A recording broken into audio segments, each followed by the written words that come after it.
Lunchroom on RCI, Monday to Friday, 12:45 to 2 p.m. The Lunchroom, informative, enlightening, provocative, engaging. The Lunchroom on RCI, food for thought. The station that gives you, more lunch.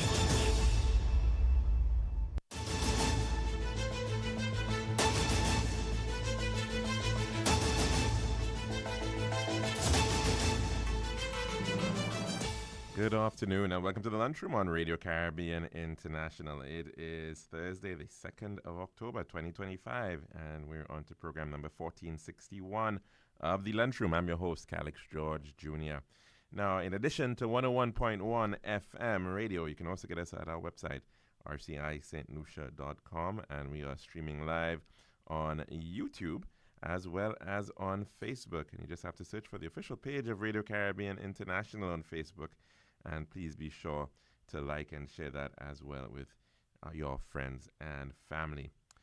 If you want to call in to tell us what's on your plate today, the number to do that is 452-3046. Again, 452-3046. And you can also call in on our WhatsApp number, 724-0008. We want to send out some birthday greetings for today. First to Miss Angel Isaac. Happy birthday to you, Angel, and wishing you a wonderful birthday celebration. And also celebrating her birthday today, Miss Blossom Lawrence. Happy birthday to you. We also want to send out birthday greetings to Mr. Denisius Philippe. And of course, we hope you're having a fantastic birthday. And also to Mr. Tennyson Harrigan. Happy birthday. And of course, to all those who are celebrating something special today, we wish you a wonderful day indeed. A look back in time, a bit of history on this day. We go way back to the year 1187 when the Sultan of Egypt, Salahuddin, captured Jerusalem from the Christian Crusaders. In 1492, King Henry VII of England invaded France on this day.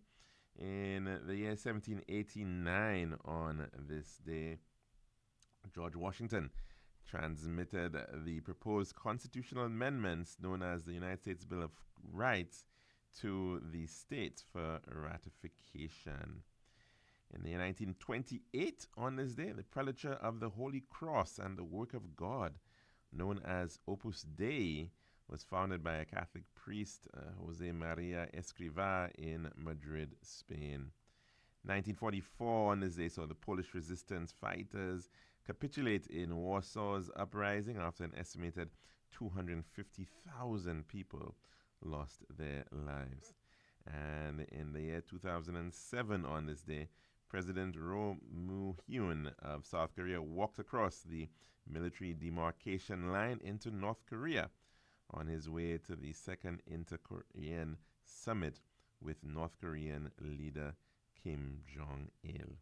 We now move on to our dish of the day.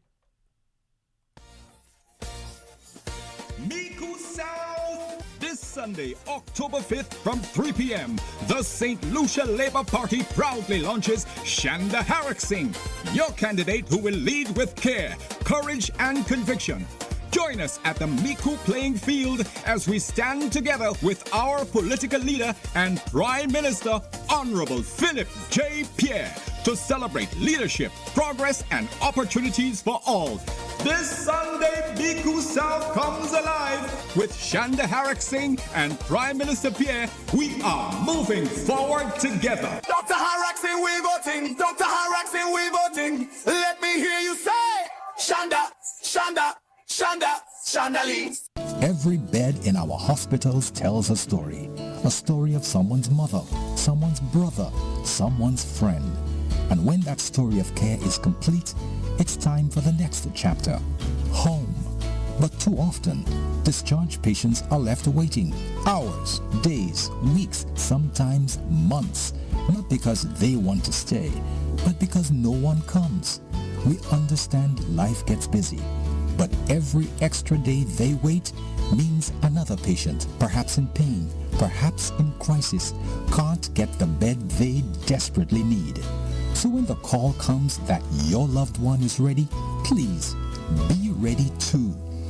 them up, bring them back to the comfort of family, where healing truly continues. Because caring doesn't end at discharge, it continues with you. A message from the Ministry of Health, Wellness and Elderly Affairs. Serving now, the Daily Dish. And welcome back to our program today. And of course, we do hope that you're having a pretty blessed one. Now, one of the matters that was, I think, in the news earlier on was that of GPH, Global Port Holdings, and the ongoing work both in the city of Castries, the port of Castries, as well as the port of Soufrière. And of course, all in an effort to improve the island's capability to handle cruise traffic. In fact, I think this coming weekend, the St. Lucia Tourism Authority is in fact having a launch event for the reopening or the opening of the 2025-2026 cruise season, as it has been dubbed. And of course, cruise is pretty important for a large segment of the population, particularly persons who are vending, providing products to visitors on the island, craft products, paraphernalia, branded, St. Lucia branded items, that sort of thing. But of course, as well, to a number of service providers, tour operators, individuals who provide excursions, day excursions, whether on the water or on land, sites and attractions. They all, of course, benefit from that sector. And one of the very popular tours, of course, is that of leaving the port of Castries via catamaran to take in the west coast and to, in fact, see what is down in Soufrière. Now, Soufrière, of course, is perhaps the most picturesque, one may say undoubtedly the most picturesque part of St. Lucia. And it is the destination which many people go to see what are the iconic pitons, part of the World Heritage Site. Of course, visiting the sulfur springs and waterfalls and mineral baths and other sites and attractions that involve gastronomy now, whether it's for cocoa or, looking into other, nice things that one could enjoy down in Soufrière, go snorkeling and whatever the case may be. But of course, there has to be the attendant infrastructure to be able to support just that. And one of the matters was, in fact, looking at the berthing capacity for a number of these excursion boats, these catamarans that head down to Soufrière. And on a very, very busy day, no doubt, you have a pretty high number of these catamarans, some of them making more than one trip in a day. But of course, they need to be safely berthed so that individuals can disembark.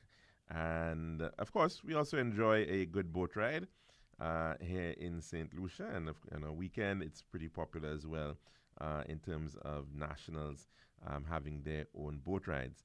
As a result of that, however, the dock, the main dock at Soufrière, is in fact closed for work for rehabilitation. And it did get damaged some months back during a tropical weather event which impacted the coastline, the Soufrière coastline. You'd recall a number of fishers were recently provided with some compensation due to the loss of and damage that was felt as a result of that storm.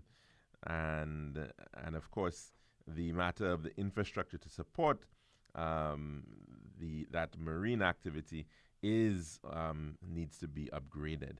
And so that is ongoing. Unfortunately, of course, you do find that there are some rather mischievous individuals who go out and about and post things that have no proper context.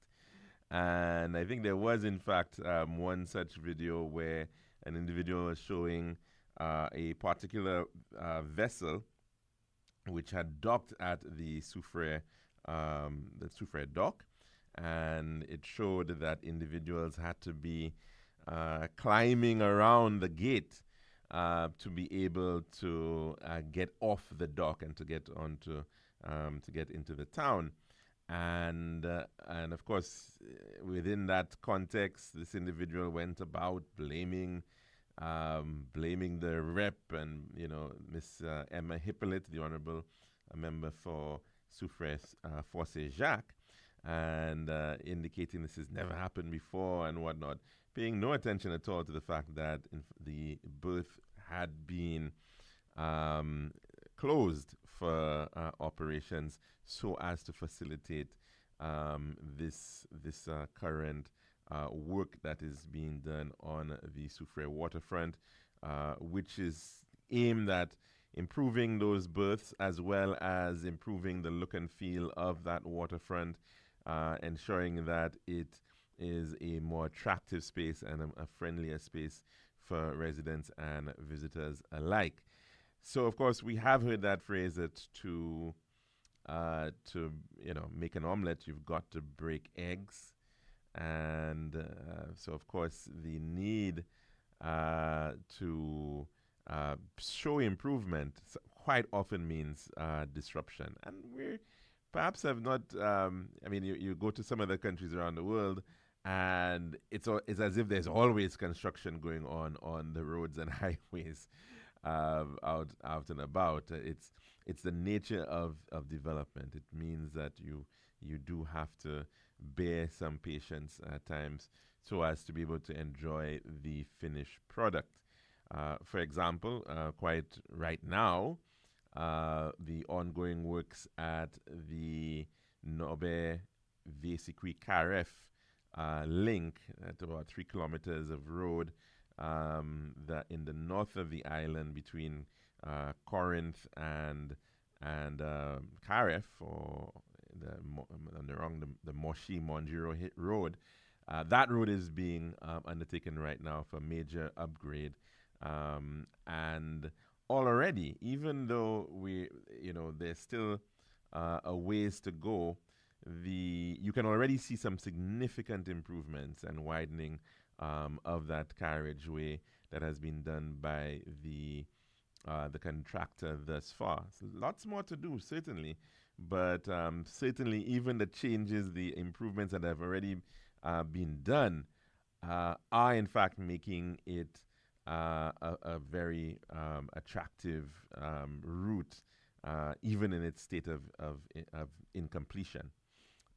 That said, of course, the closure of that road between the hours of 9 o'clock and 4 o'clock has had impacts on the rest of the network. That road, that link road, is a critical relief road for traffic heading along the northwest corridor, and has effectively been used by many drivers, many commuters for the purpose of bypassing the Julian R. Hunt Highway, the Castries Grosley Highway formerly. And as a result of it being closed right now, it certainly has meant that that link is now placing another pressure on traffic trying to get north. So what effectively is happening, especially for individuals who live in the upper regions of that valley, the Labrador Valley, persons who live in Corinth Estate, Grand Riviere, and all its various parts, Asu Canal, Piat, Mornier, Degazon, Montsepa, all those individuals who would normally, and even further south of that as well, even people into Union, who would normally have used that road, now have to head onto the highway a little earlier. So they've got to end up along that Corinth State Road and into the region of the Bois region, that commercial area there, where you've got the Bois Orange Grove Plaza, and right next to that junction, Computer World, quite often that junction being known as Computer World. And so commuter heading north now from that valley region is expected, of course, to turn right at that junction. The backup of traffic has been significant as a result of the closure of the Vieux-Sucre Road. On Saturday, for example, which is, of course, a very busy shopping day, I had cause to be driving south, heading back into the Grand Riviere area, and I can assure you that there was a lineup of traffic from that junction at Computer World all the way back to about the intersection near the Riverstone area. So clearly a significant amount of traffic, which would have normally not had to go onto that highway at that point, is now heading in that direction. And now it appears that there's been a intention by the Ministry of Infrastructure to, in fact, cause for a no right turn at that intersection. And some have perhaps suggested that in the past, from my understanding, but the implications of causing a no right turn there are quite likely going to be pretty dire on the rest of the network. Because, of course, as soon as you do that secondary road is a pretty important secondary road for getting onto the highway and off the highway at that point. Now, of course, the issue is that they want to prevent the slowing down of traffic in that location. And so it then means that a no right turn at that point would prevent the, that's both lanes effectively have to stop. Both lanes on the main highway would have to stop to allow traffic to get out of that secondary road onto the main road to head north. The implication of that, however, is that if persons can't make that right turn at that point anymore, the question is, what are the alternatives? And what you are then going to end up with is a situation where individuals are now going to look at the other alternatives, which would then be the Windward Island Gases Road, and it would then be the main Marisol Grand Riviere Road, which meets the highway near the SDA Church, the Marisol SDA Church, in that vicinity right there. The issues, however, that are going to come from that, of course, is that that in the latter instance, you actually already have quite a lot of traffic coming out of that in any case. But in addition to that, it's not the best located intersection. And primarily because it is actually on a slope. And in addition to being on a slope, in two directions, the secondary road, the Marisol Grand Riviere Road, which is meeting it, is at a slope. You also have the main highway also sloping northwards. So that is one issue. And in addition to that, you have a very relatively short line of sight for traffic that is heading north, because, of course, there's a curve. And in fact, that junction is just after that curve. And it is, in fact, a pretty difficult, generally speaking, a pretty difficult junction to get out of if you're coming from a secondary road. And it's also a four-way junction, which, of course, makes it even more complex. So that move of, in fact, closing or restricting a right turn at the Computer World end is certainly going to have its implications at the other on the other ends, other roads that meet up with that junction. So it's a bit of a curious measure in my view, especially given the fact that we actually saw actions taken, like placing a mini roundabout at the SNS intersection, which really just serves a relatively small amount of traffic heading in and out of SNS, and allowing, of course, in that instance, right turns coming out of SNS or right turns into SNS if you're heading south. But in a major junction like this one, at a time like this, when already you have a lot of pressure because of the closure of the Vieux-Sucre Road, it really is, in my view, going to end up exacerbating the overall traffic situation on the main Grand Riviere Road, and of course as well the Windward Island Gases Road, which is the other intersection which links back onto that Corinth Road. So I'm not sure that it's actually going to, in fact, improve the overall situation. Of course, it may sound like a great thing for persons who are already on the Castries-Grosley Highway. It would be effectively one less right turn to deal with. But then you're still dealing with that traffic volume, which is a significant amount of traffic coming out of the Corinth area and the Grand Riviere area.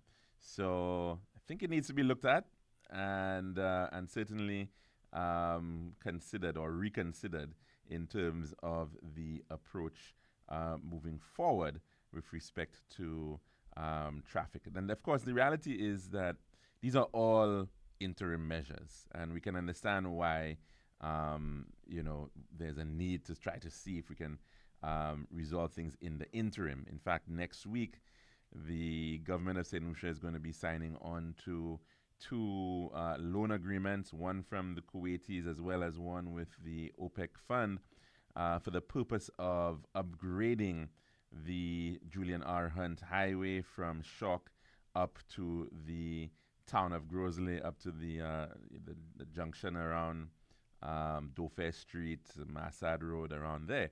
And that, of course, is something that has been long overdue, and is certainly very, very much hoped for by the motoring public for quite some time. We literally are dealing with a highway that is probably handling close to three times what it was designed to handle. And so we're seeing the congestion, we're feeling it, we're experiencing it in the delays. Going to the supermarket, even on a Saturday, is a very arduous undertaking.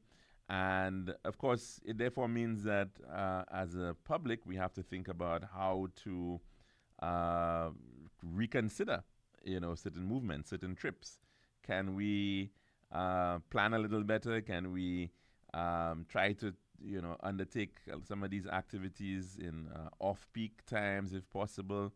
Can we do fewer trips? A lot of those things are certainly very much up for consideration. In the more perhaps short to medium term, can we do better in terms of public transit? That being a major issue that we still as a country need to address. We have a public transportation network that is really privately owned, and it is, one can say, a bit of a free-for-all and still, because in as much as we have some level of order, it still is dependent on relatively small buses, your 12 and 13 seaters. We are still dealing with a situation where you don't have scheduling. We don't have proper bus terminals in place. The routes are still very much linear routes. We don't have very many circular routes. And so there are a lot of improvements that certainly do need to be made with respect to the public transit, especially in the north of the island, in that regard. And so, yes, we clearly understand the need for some soft measures to be able to deal with the current situation. And let's also hope that we can actually begin seeing the use of the Royal St. Lucia Police Force. Mr. Verngard, the commissioner, was in fact boasting, rightfully so, at the very recent press conference held at Chesterfield last week, that the traffic, well, what was formerly the traffic department, I think now it's called the Department of Road Safety, has in fact been doubled in terms of its human resource capacity. So I think they've added on another 45 individuals into that department, and they've in fact been provided with a significant amount of equipment. They've got quite a lot of bikes, and a number of those officers have already been trained for use on the bikes. And so the need at this time for better management of that corridor is critical at this time. When you think about the value of time savings, just based on the number of vehicles that you're dealing with, the population that you're dealing with, the level of economic activity that is going on between Castries and Grosley, it stands to reason that we certainly have to maximize the use of those human resources in that corridor. And, you know, maybe the time to actually have a bit of a dedicated sort of highway patrol unit is something to look at. But also looking at those critical junctions and, in fact, having more control over those accesses. Because that's really what the problem is. You've got a situation where everything comes to a stop because we don't have any signal junctions. We don't yet have any roundabouts. Yes, they might come in a year's time or whatnot, but we don't have them right now. And so, therefore, the situation has to be managed. The traffic flow has to be managed. And so, really, it is critical, especially during peak hours, that the Royal St. Lucia Police Force can play a very important traffic management role during those peak hours at those three critical junctions in the Marisil-Bois d'Orge area. The Marisil Junction, the Windward Island Gases Junction, as well as that Computer World Junction. I think if that is in fact undertaken, then we could certainly see some improvements, if well managed. Certainly can see some improvements in terms of the flow to at least manage what is of course a very difficult situation in the interim. That's our dish of the day, and I have to apologize because we actually don't have our weather report available today. The St. Lucia Met Service website is down, but of course we will head across to take in our sponsored ads at this time. This has been The Daily Dish.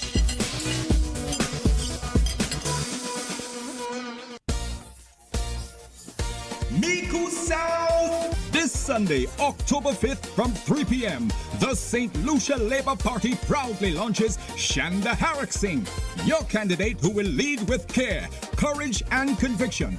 Join us at the Miku playing field as we stand together with our political leader and Prime Minister, Honorable Philip J. Pierre, to celebrate leadership, progress, and opportunities for all. This Sunday, Miku South comes alive. With Shanda Harak Singh and Prime Minister Pierre, we are moving forward together. Dr. Harak Singh, we voting. Dr. Harak Singh, we voting. Let me hear you say, Shanda, Shanda, Shanda, Shanda Lee.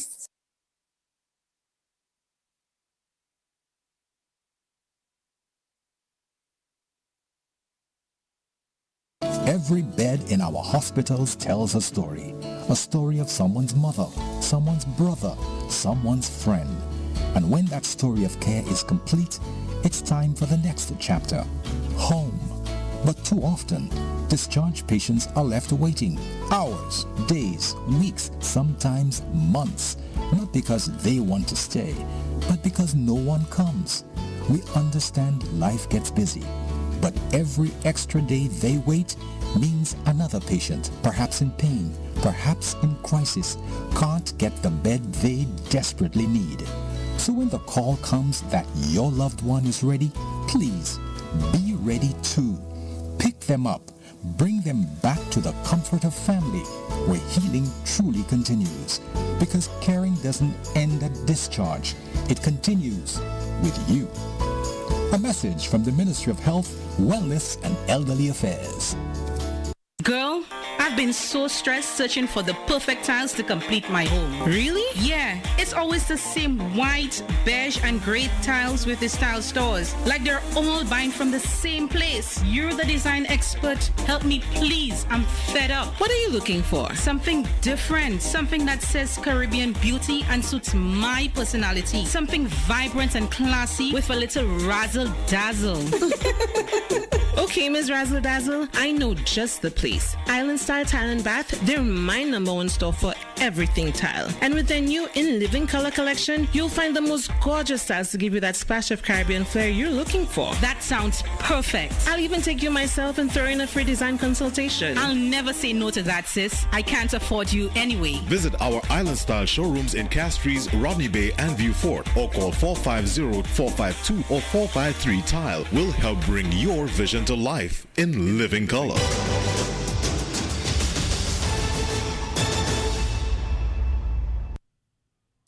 And welcome back to the lunchroom here at Radio Caribbean International. Of course, the number to call in to tell us what's on your plate today, it is 452-3046. Again, 452-3046.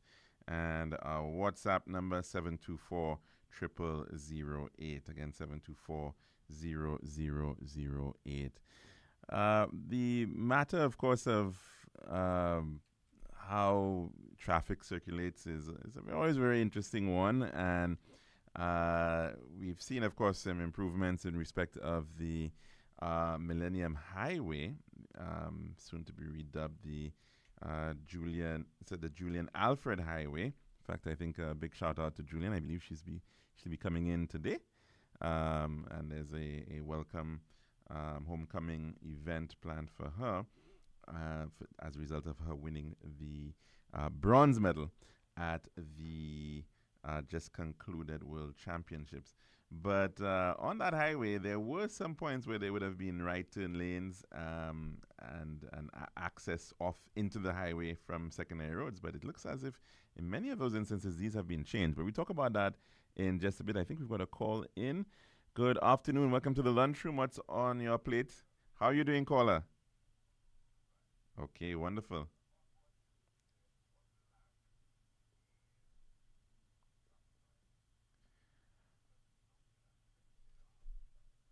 Right. Yeah.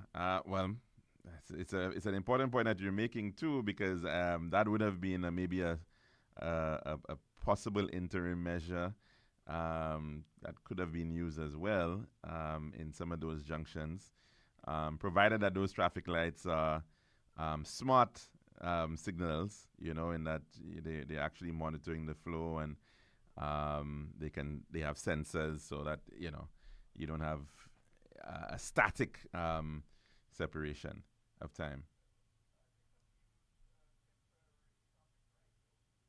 Well, I mean, that's the next step. That's the next step. I would think in the first instance, you could have it manned by officers during your peak hours. So obviously, it's not something that you can do all throughout the day. That's certainly not what is necessary in any case. But in your critical peak hours between 7 o'clock to about 9 o'clock during the morning, and then in the evening from about 2 or 3, if you want to take in the school departure time as well, up until about 6, 7 o'clock, you definitely do need that. And then, of course, on the Saturday, the peak is a little different. It's more during the daytime, so you'd be probably from 9 o'clock until 3 o'clock in the afternoon. would work. But yeah, I think that would have, at least in the interim, you need some better management of it. And I suspect in any case, if you're putting that sign in, and if you have to manage it, you have to have some level of management, because unless if there's some sort of hard barrier, people are going to continue to use to make a right turn there, unless if there's an actual island or something to.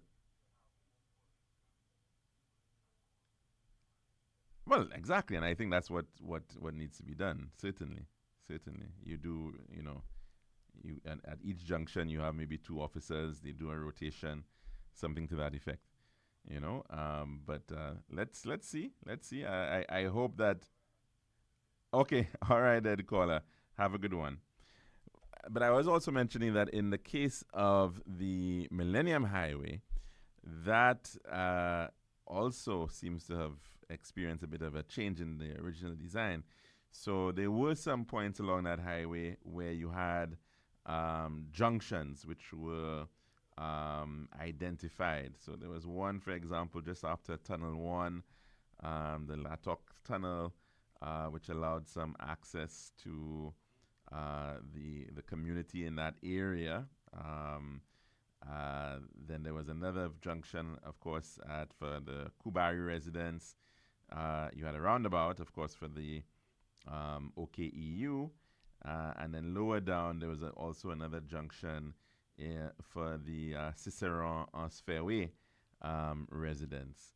And those junctions had holding lanes, right turn lanes, and of course those junctions also allowed for traffic on the secondary roads to make right turns onto that highway. I have noticed that in terms of the new markings that have been done for that road, in many of those instances, they're now not showing. In fact, there's actually signage to suggest that you cannot make right turns. And the big question is how that is really going to work in practice, considering the distance that one would have to then travel to then get to a point where you could turn to go back around. So, for example, in the case of the individuals who would live in that Latok area of the Millennium Highway, they would have, if they wanted to go to town, they would have to drive, and if they wanted to follow the rules, they would have to pretty much drive about at least a mile down to the OKEU roundabout to then head back up. And in the same situation with respect to persons coming out of Cicero, they would then have to drive certainly more than a mile down to the cul-de-sac roundabout to turn back up to head north.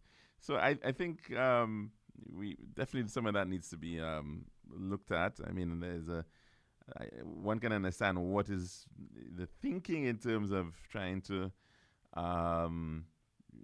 cut back on right turns, but then when they become so arduous, and of course also when there is in fact no median in place, there's no hard barrier, then really and truly I think you effectively are fooling yourself into thinking that it's going to be properly utilized in that way, given the distances that persons would then have to traverse to be able to get back and forth. Generally, as a rule of thumb, especially in placements like these where you're asking persons to be able to make U-turns, right?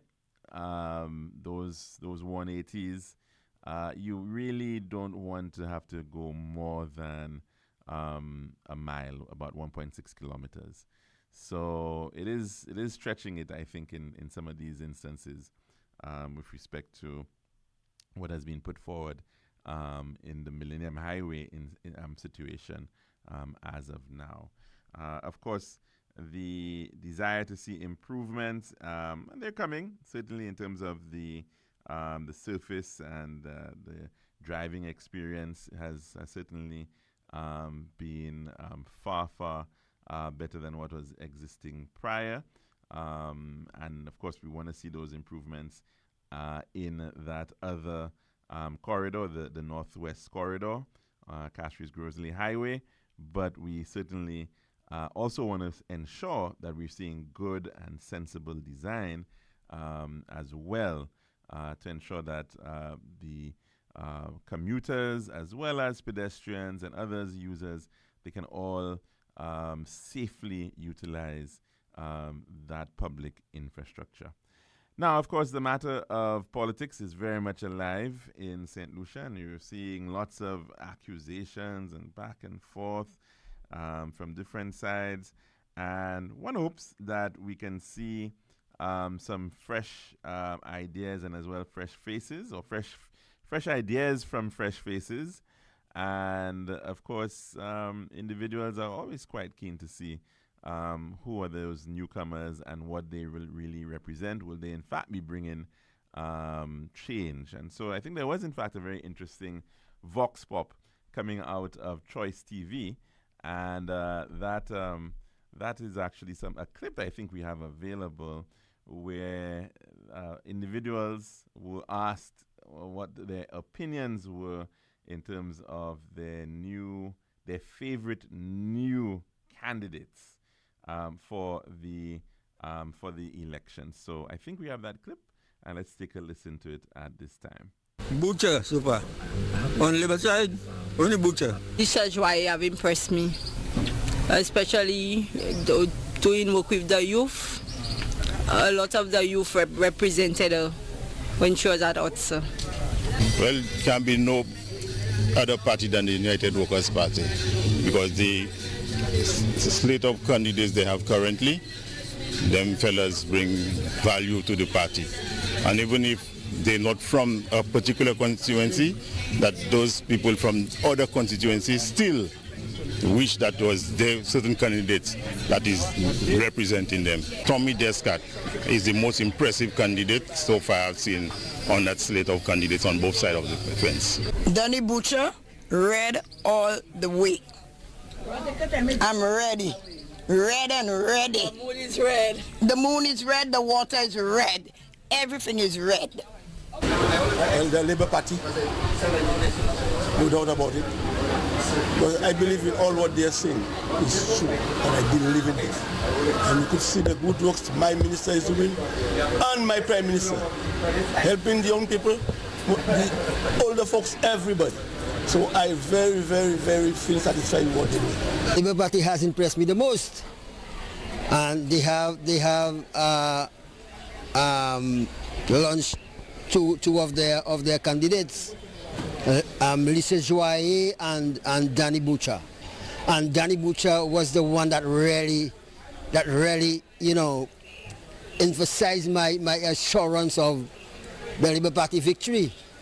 Danny Butcher impressed me a lot, and Lisa Joye impressed me a lot. And I know my boss Richard Pedrick have to win. Moi, je m'attends Labour Party launch là, c'est Butcher, moi accepte qui plus bas. Ça m'attend from different différents prochains, différents monde qui ont moi pour moi. Si ça m'attend y regarder Butcher bad, Butcher de kasi bote qui Anthony et qui assez bon pour travailler là. Il place là dedans. Pour ça moi apprendre. Well, both Lisa and what's the name of the from you for again the Mandela Sunday there? Butcher, well done job, both of them. In cul-de-sac, it was properly done. Then in Fort, to me, well done again. We have two good representatives if they ever win the election. I like the speeches that they give a lot, man. It's very impressive. Very, very, very much impressive. Right, of course, some opinions being shared there about individuals and their new favorites in terms of the politics in St. Lucia. But we're going to switch gears at this time, and that is because, of course, there is an ongoing test series and a test match between West Indies and India, the Indian national cricket team. And day one has passed, and it wasn't a very good start for the West Indies. I think they only were able to make 144 runs. India is, and that's all out in their first innings. India is into their first innings now, 121 for 2 after 38 overs. And they're still trailing, but of course they've got lots of wickets at hand. And we're so very pleased that we have Mr. Reds Pereira, who is always very keen to give his perspective to the St. Lucian public on the current situation with respect to West Indies in India. But of course, Reds, we will also have to touch on a little bit, I suspect, on West Indies in Nepal as well and what occurred there.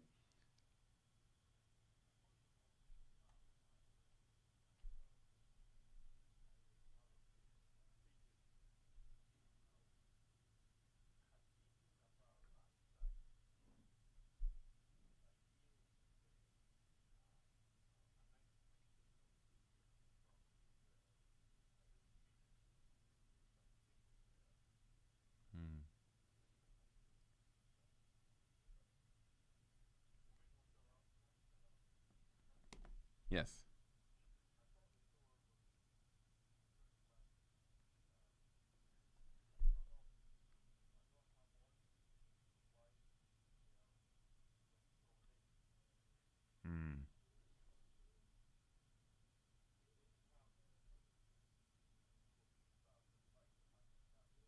Right. Mm-hmm.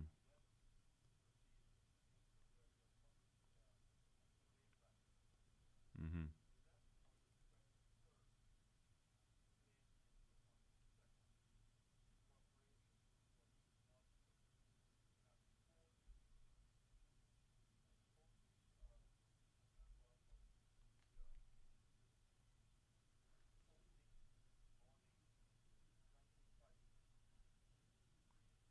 Mm.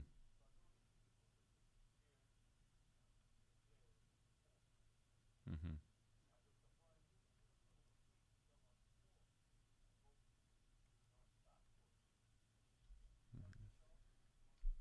We went into bat.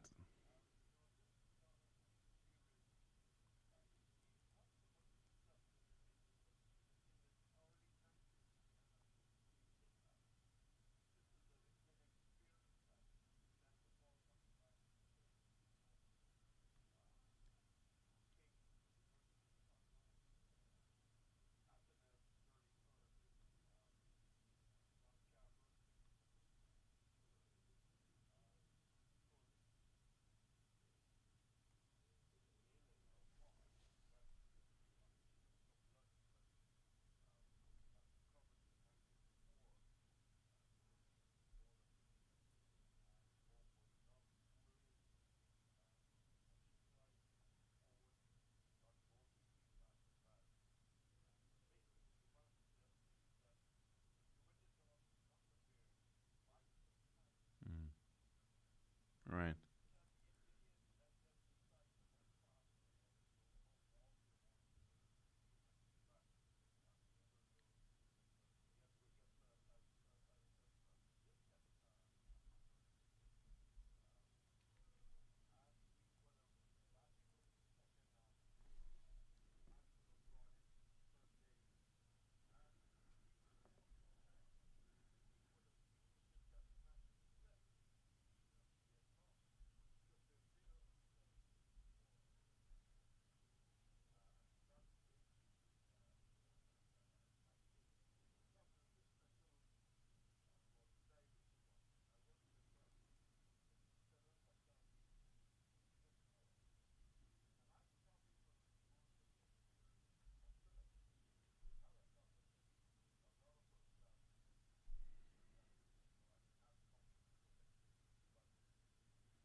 Mm. Indeed. And it's been a while, I think, since we've actually won in India. And there's also a debate on as to whether, in fact, this may be the last time we may be seeing the West Indies playing in India, given some of the proposals coming up with the ICC. Mm.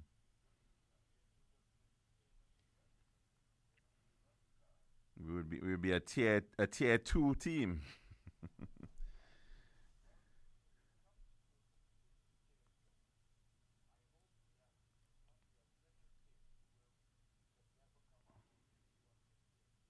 Mm.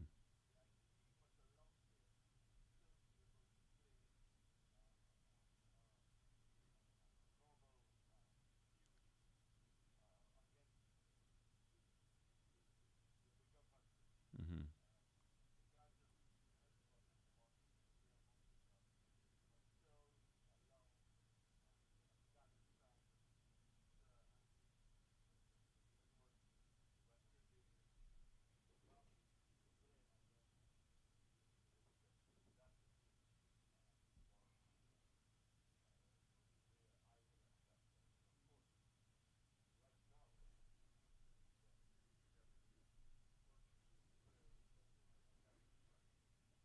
Mm.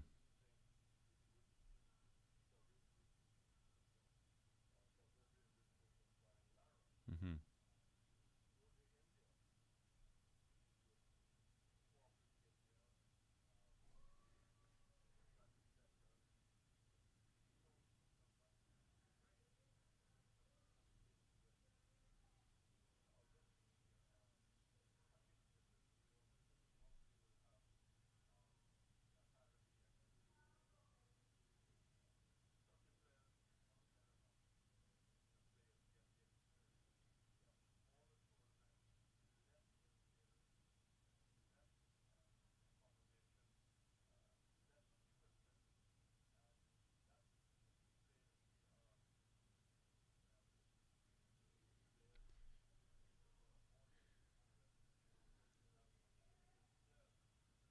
Mm.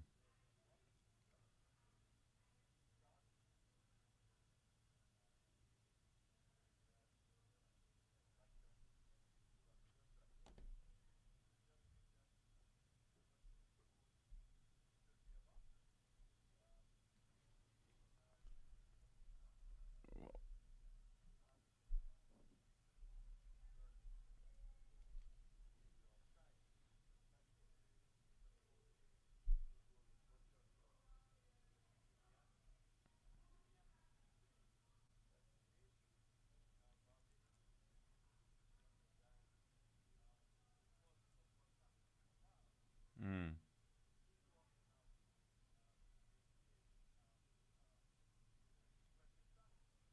Wow.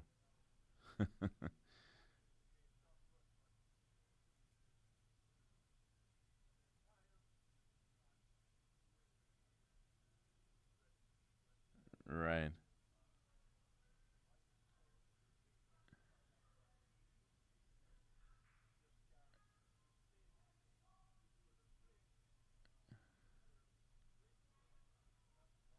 Mm-hmm. Mm-hmm.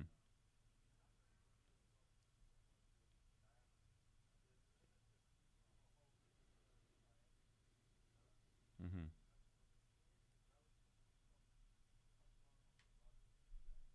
Mm-hmm.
Well, why would that be though? Why would we be in such a situation at a time like this? Is it that the costs are rising so high in terms of keeping players within the West Indies team that I mean I'm just thinking that you've got a place like Guyana for argument's sake, which and you've got players companies that are into oil and gas that are there should be in my view a pretty deep ability to be able to support West Indies cricket at this time.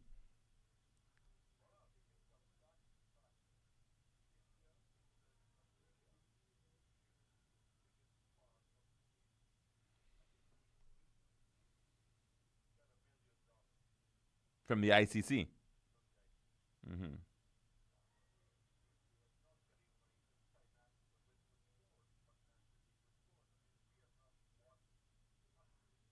Right. Right. Mm-hmm.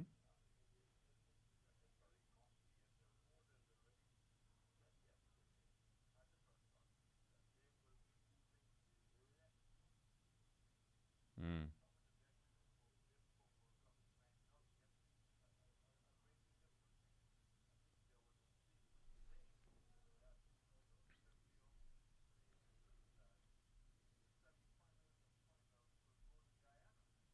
Mm-hmm.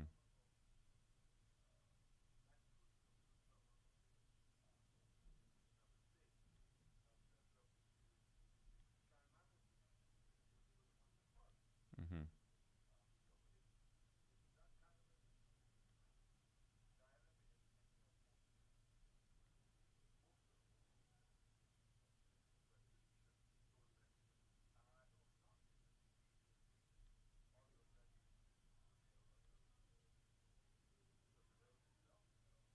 Right.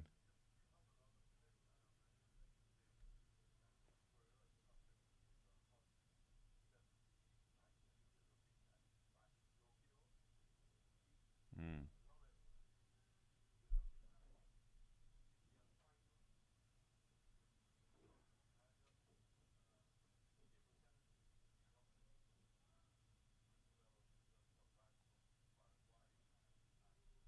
Mm.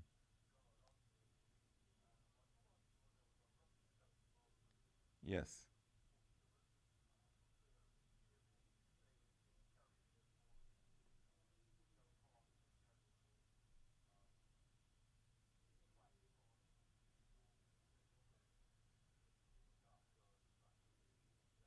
嗯。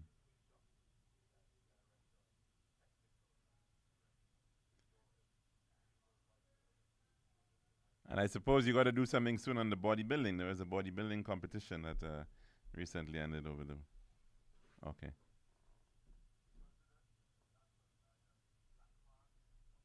Right.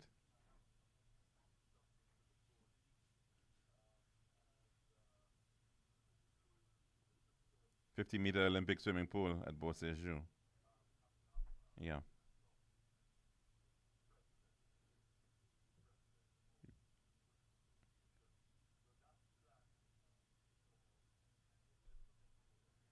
Good stuff.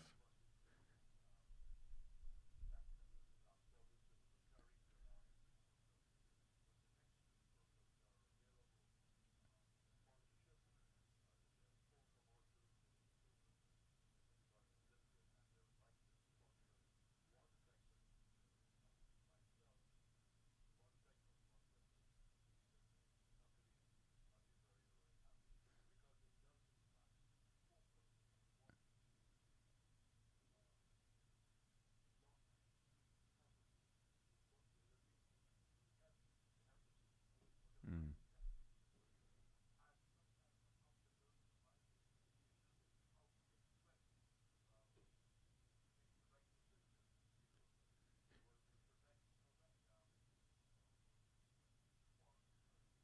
Yeah. Good stuff, Reds. Thanks very much for that, of course, and always a pleasure to have you on here and keeping us informed of what's going on the field and off the field as well.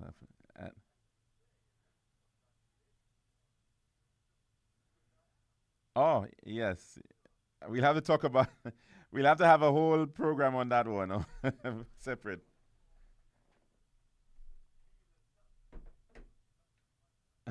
We'll do so, definitely. Thanks very much. Thanks very much for that, Reds. Let's see indeed. Take care. Bye-bye.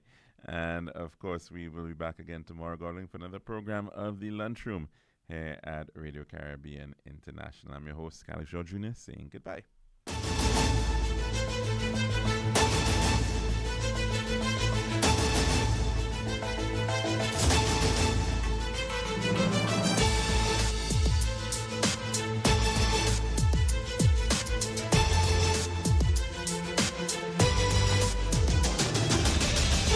#101 FM. The future of